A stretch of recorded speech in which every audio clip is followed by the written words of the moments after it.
Aujourd'hui, je vous emmène sur les traces de Langdon Johnson. On se rend sur la commune de Martigues, près de Marseille, plus précisément sur la petite commune de Cap-Couronne, qui était en fait l'objectif de celui-ci. C'était la station radar dit Maer en allemand. Et malheureusement, lors de cette attaque, Langdon fut abattu par la flak car le site était assez fortement défendu, ce qui lui coûtera la vie car il s'est craché en mer au large et on n'a jamais retrouvé son appareil de nos jours. Donc aujourd'hui, découverte des restes de cette station radar en 2021. Allez, c'est parti!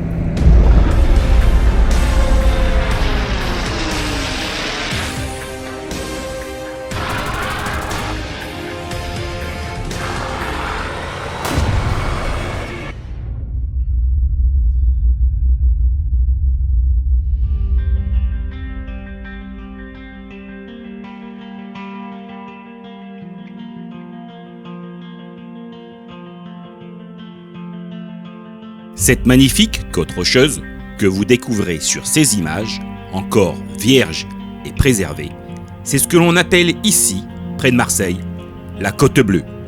Elle se situe à l'ouest de la cité phocéenne et s'étire comme cela jusqu'à l'étang de Berre. Eh bien, bonjour à toutes et à tous. Comme je vous l'indiquais en introduction de ce reportage consacré aux Tuskeghees durant le débarquement de Provence, je me trouve actuellement sur la petite commune de Cap-Couronne, qui est désormais devenue une station balnéaire très réputée dans notre région. Ce calme et cette sérénité apparente de nos jours ne doit pas faire oublier l'effervescence qu'il y avait ici en 1944 sous la période d'occupation allemande.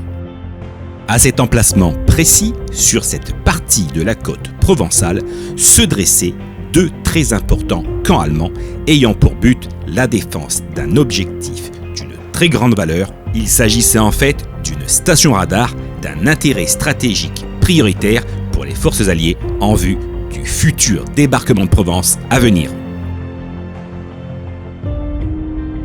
Compte tenu de l'importance stratégique évidente de cet objectif, les deux camps allemands qui la défendaient étaient fortement protégés par les systèmes et les moyens traditionnels de l'époque. Nous y retrouvions les classiques blocos et bunkers dissimulés dans la pinède environnante, reliés également par des kilomètres de réseaux de tranchées débouchant sur de nombreux tobrouks équipés de leurs mitrailleuses lourdes. Tout ceci était également entouré de barbelés et pour ce qui concerne la défense du littoral, dans le cadre d'un éventuel débarquement, plusieurs champs de mines avaient été disposés aux alentours, doublés également de chevaux de frise afin de compléter ce tableau. Nous allons commencer ici la visite ensemble de ces objectifs assignés pour cette journée du 12 août 1944 à l'unité des Tuskeghees, ou du moins nous allons tenter ensemble de retrouver les vestiges de ce qu'il en reste de nos jours. Pour cela, commençons par le premier camp, c'est celui que vous trouverez en venant de Marseille sur la pointe Tamaris. C'était le plus important niveau taille et en termes de personnel, car c'était lui qui avait à charge la défense de nos fameux radars. Il comptait 147 militaires du Luftlandrichten Regiment rattachés à la Luftwaffe. Cette station radar, tout comme ses homologues, disposée tout au long de la côte méditerranéenne, est une pièce stratégique du système défensif ennemi. Elles sont en capacité de pouvoir détecter tout navire ou aéronef à une distance d'environ 70 km des côtes. Et nous voici de nos jours à l'entrée de ce premier camp allemand implanté sur cette fameuse pointe Tamaris. Vous pouvez constater sur ces images que la présence de vestiges de la Seconde Guerre mondiale est assez discrète et qu'une végétation rase exposée aux embruns de la mer a pris possession du site. La pointe de ce cap est très sauvage, avec ses successions de blocs rocheux effondrés sur eux-mêmes, non sans vous faire rappeler certains paysages des pointes du Finistère breton.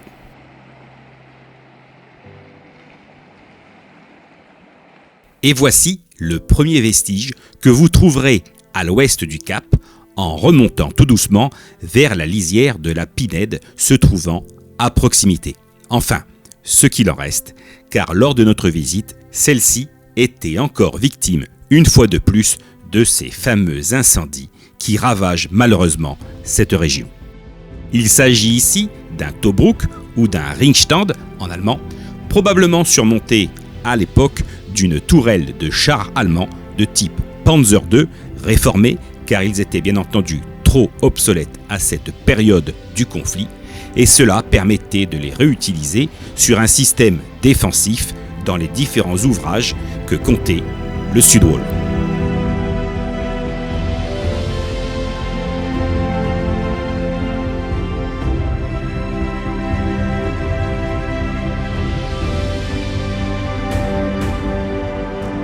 Désormais, on peut continuer la visite en direction du bosquet d'arbres calcinés pour y trouver un autre Tobruk. Celui-ci est un modèle un petit peu plus conventionnel, destiné à abriter un simple fantassin muni de sa mitrailleuse lourde.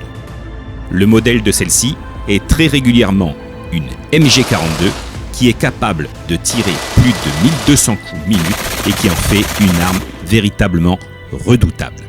Vous remarquerez également que ce Tobruk a été obturé, probablement à l'initiative de la municipalité du secteur pour des raisons évidentes de sécurité. Par la même occasion, vous pouvez constater que la tranchée de protection et d'accès à cette structure est encore bien visible, même si le temps fait son œuvre et que celle-ci se comble peu à peu. Il est intéressant de prêter une attention particulière à la conception en zigzag de cette tranchée, ceci étant volontaire car le but était de réduire le souffle causé par les déflagrations d'explosion, mais également d'assurer une protection par éclat en cas d'attaque ennemie. Voici en gros ce qu'il reste de nos jours de cette partie du camp de la pointe Tamaris, car les habitations environnantes ont déjà très fortement grignoté et morcelé ce camp. Ainsi, sa configuration, sa structure d'époque et même son organisation sont pour nous de moins en moins évidentes à observer lors de nos visites sur ce site, car de nombreuses parties ont été détruites et se retrouvent désormais à l'intérieur de terrains privés des maisons environnantes. Notre progression, naturelle et logique, en bord de mer, vers la zone des radars, sera ici interrompue par de nombreuses propriétés privées qui nous barrent le passage malgré les lois littorales en vigueur. Nous serons donc obligés de reprendre notre véhicule, direction le deuxième camp allemand. Celui-ci fait face à la ville de Carreau, non loin du sémaphore de la Couronne, et ce sera à partir d'ici que nous rejoindrons le site de la station radar Maheur en empruntant un très agréable sentier de randonnée qui vous mènera à la plage Sainte-Croix, terminus de cette balade. Mais avant tout cela, découvrons ensemble ce deuxième camp allemand qui est celui qui fut en fait le plus transformé après-guerre et dont la plupart des vestiges du passé ont été détruits par l'urbanisme galopant. Ce camp, appartenant aux Marine Kunsten Batterie et occupé par la 51e Funkmus Compagnie de la Kriegsmarine, était composé de 48 militaires pour garder et faire surtout fonctionner ici une deuxième station radar, nom de code Kront. Celle-ci était en fait complémentaire de celle du site de Tamaris, tenue elle par la Luftwaffe. Son rôle était plus la détection de surface de tout navire croisant au large de ce secteur. Pour cela, elle utilise deux radars spécifiques composés d'un Würzburg Giant Rise Fumo 214 associé à un autre modèle, le Z-Tact pour la couverture maritime. Voici une des rares photos montrant le site tout juste après-guerre et comme je vous l'annonçais précédemment, c'est vraiment le site qui a le plus subi de transformation. Il ne reste actuellement quasiment plus aucun vestige de cette époque. Nous avons malgré tout réussi à retrouver les emplacements qu'occupaient ceux-ci à cette période. Le Giants Würzburg se trouvait ici au milieu de cette route d'accès à ce petit parking juste devant cette maison. Pour ce qui concernait le radar Z-Tact, bien protégé par sa solide cuve de béton, celui-ci n'étant distant que de quelques mètres de l'autre radar, sa position se trouvera au centre de ce bosquet d'arbres. Toujours sur nos photos d'époque, vous pouvez constater également la présence de ce bunker de commandement qui fut quant à lui détruit il n'y a pas si longtemps que cela pour le remplacer par cette école maternelle. Enfin, dernier élément important de ce camp désormais disparu pour toujours, il s'agissait en fait de ce projecteur photoélectrique qui permettait d'éclairer des objectifs distants en mer de façon à permettre d'ajuster les tirs de l'artillerie. Son emplacement actuel se situe à la place de cette maison. Finalement, les quelques vestiges qui subsistent encore de nos jours concernant ce camp se concentrent plutôt en bord de mer, juste à côté du phare. Il s'agit en fait d'une ceinture défensive constituée de nombreux tobrouks destinés à défendre le camp qui se trouvait juste au-dessus, près du sémaphore.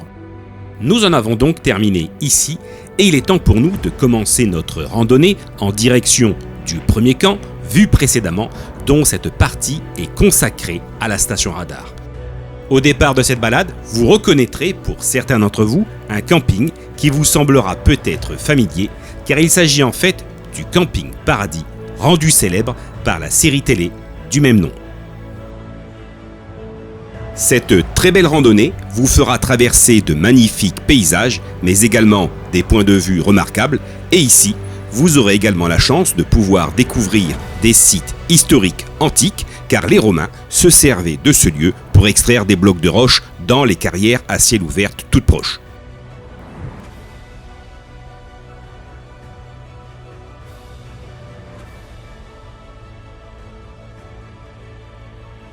Würzburg. Pour accéder à ce site, rien de plus simple, il vous suffit de prendre la direction à droite au-dessus de la plage de Sainte-Croix, non loin de la petite chapelle qui porte d'ailleurs le même nom. Cette embase se trouve sur un très agréable plateau dégagé au milieu du gazon. Cette relique du passé, Qui était en fait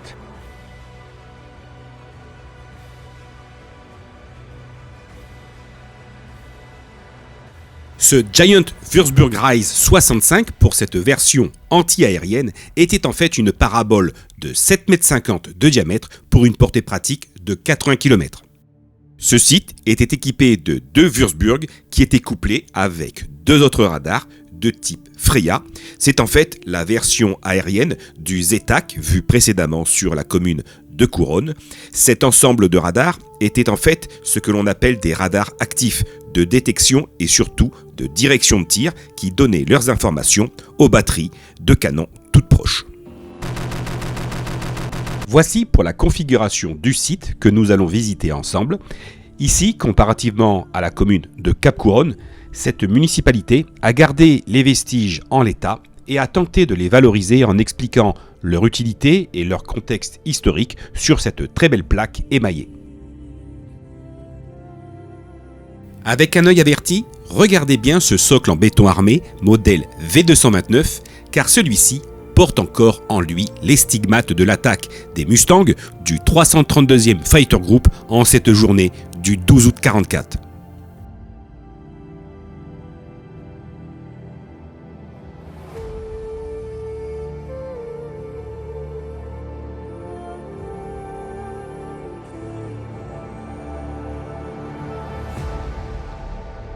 de nos appareils, sûrement peut-être même des balles qu'a tiré Langdon Johnson ou son coéquipier Woodrow Crockett. Regardez un petit peu ces impacts énormes que l'on peut retrouver dans l'embase du béton. Voyez ?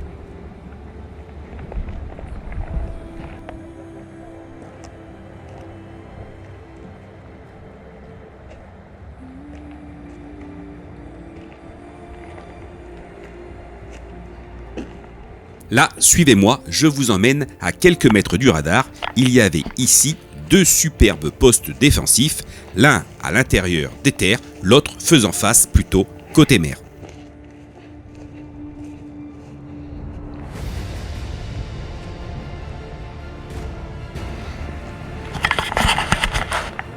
Là, vous pouvez observer un magnifique Tobruk. Regardez ça.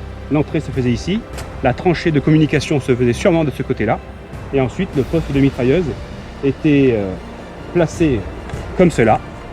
Et puis là, voilà, ils avaient une position de défense.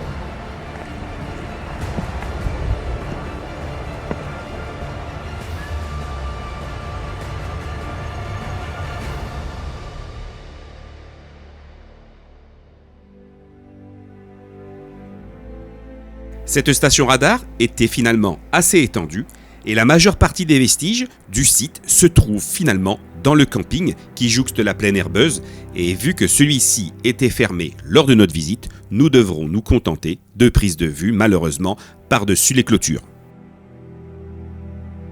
Sur ces jolis clichés aériens d'après-guerre, on retrouve très bien la structure du camp et également on remarque le Würzburg ainsi que le Tobruk actuellement utilisés comme pot de fleurs au sein du camping. Voici les derniers clichés de ce radar, pris à la Libération et juste avant son démontage. Quant aux cuves des radars Freya, eh bien nous n'avons malheureusement pas pu les observer en détail car celles-ci se trouvaient trop à l'intérieur du camping.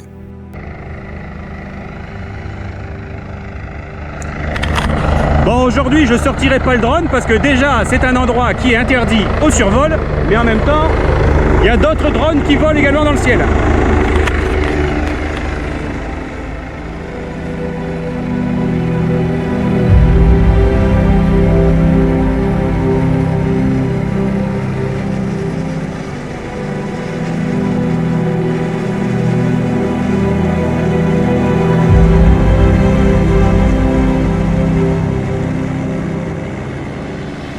Pour terminer le sujet sur la présence du système défensif allemand des environs, on peut également mentionner que la IR était également bien présente et en grand nombre dans ce secteur.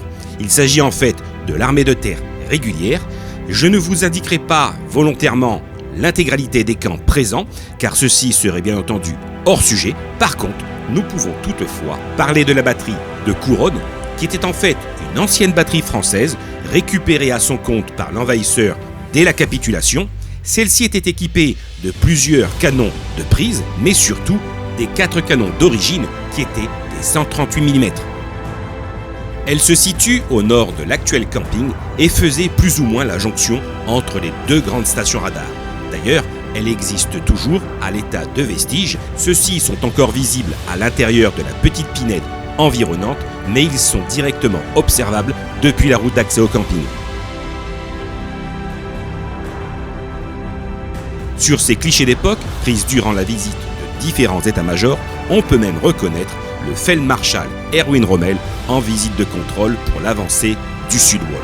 Celui-ci est accompagné du général-lieutenant René Delhomme de Courbières en charge de cette partie du littoral depuis janvier 1944. C'est lui qui affectera ici le 1er bataillon du 758e régiment des grenadiers issu de la 338e division d'infanterie allemande.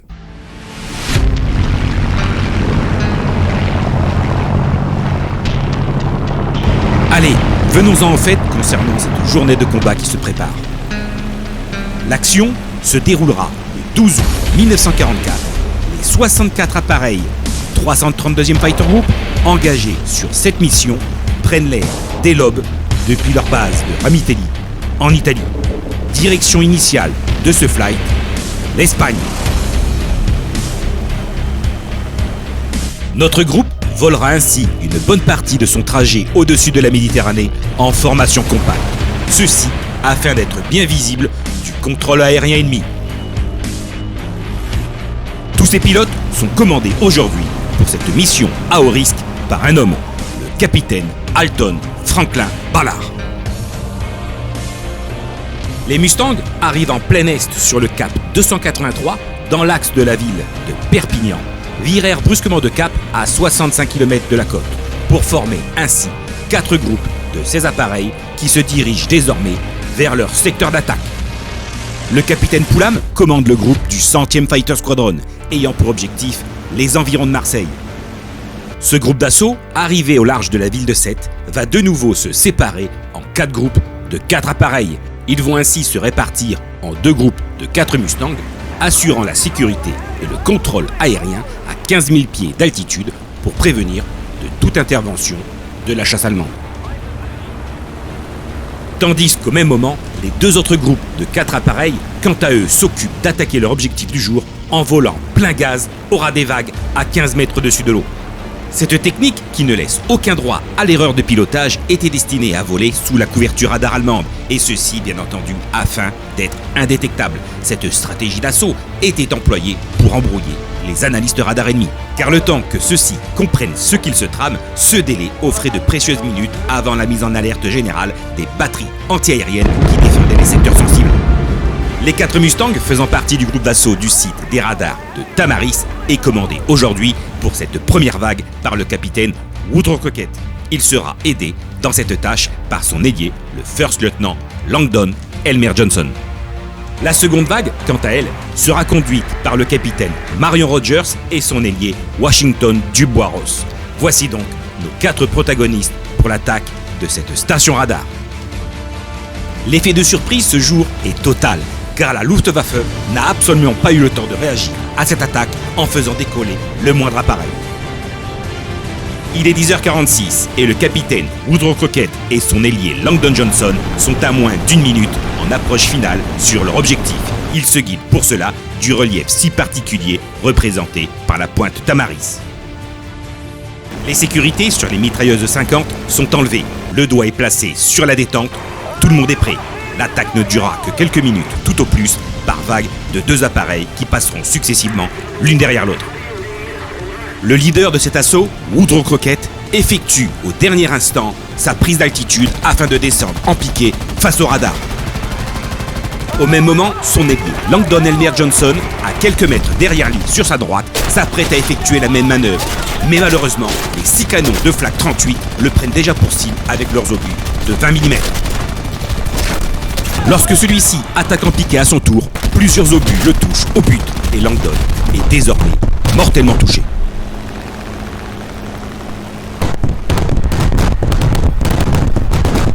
Woodrow Crockett vient d'effectuer sa passe de tir avec succès sur le radar. Il break à gauche pour repartir d'où il vient et il s'aperçoit à cet instant que Langdon est en difficulté.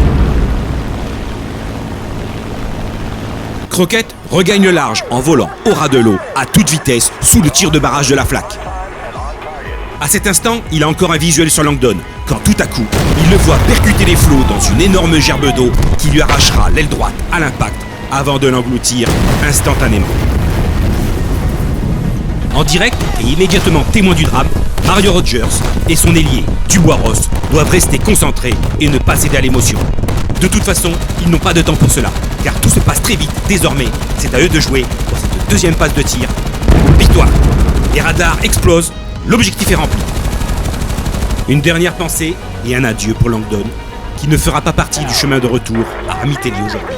D'ailleurs, la trace d'huile à l'endroit de son crash s'estompe déjà peu à peu sur cette immensité marine.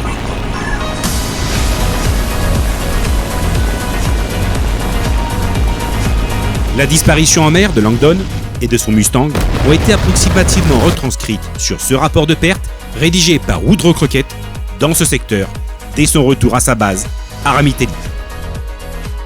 Officiellement, il a été abattu par la protection antiaérienne du site des radars de Tamaris, constitué de 6 canons de 20 mm Flak 38.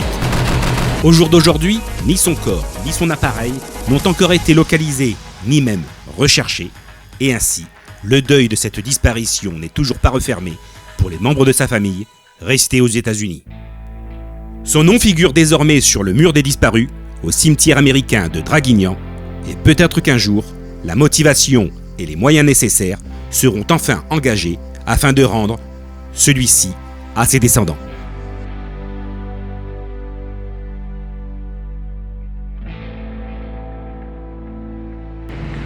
Bon, eh bien c'est ici que se terminera cette balade. J'espère qu'elle vous aura plu, qu'elle aura été instructive. En tout cas, en ce qui nous concerne, avec Nicolas Courtine, nous avons tenté, à travers ce reportage, d'être le plus juste et le plus précis possible avec les documents historiques que nous avions en notre possession.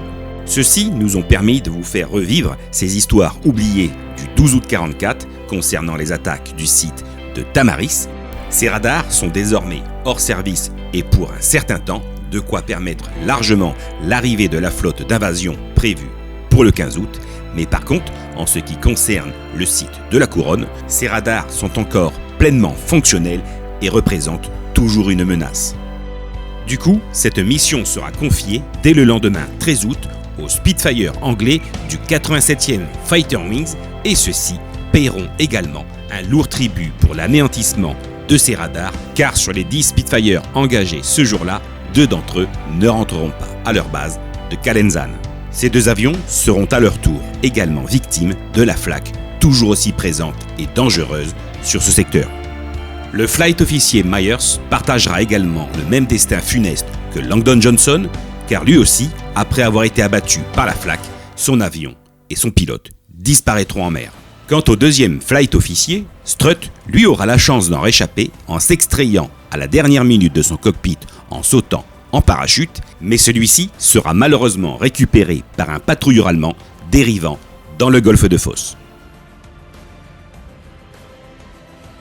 De nos jours, dans le secteur approximatif concernant la perte de ces appareils, des débris identifiés comme ceux de Spitfire ont été retrouvés par très grande profondeur, mais malheureusement par près de 850 mètres de fond.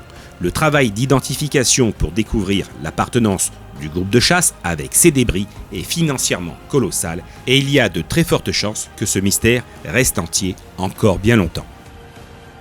Par contre, ce travail est plus envisageable avec d'autres débris. Il s'agit d'une aile et d'un morceau de fuselage remonté à la côte il y a bien longtemps par un chalutier qui est venu s'en débarrasser ici dans la calanque de l'Âne, non loin de la pointe des Biais sur l'archipel du Frioul. Tous ces débris reposent désormais par 15 mètres de fond et attendent sagement que quelqu'un leur fasse livrer leurs secrets.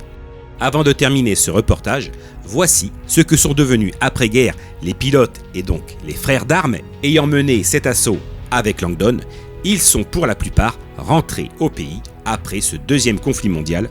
Woodrow Crockett effectuera 149 missions sur les 15 mois que durera son engagement dans ce conflit. Il continuera néanmoins une carrière militaire au sein de l'US Air Force. Il participera d'ailleurs également à la guerre de Corée et finira sa carrière militaire avec le grade de lieutenant-colonel.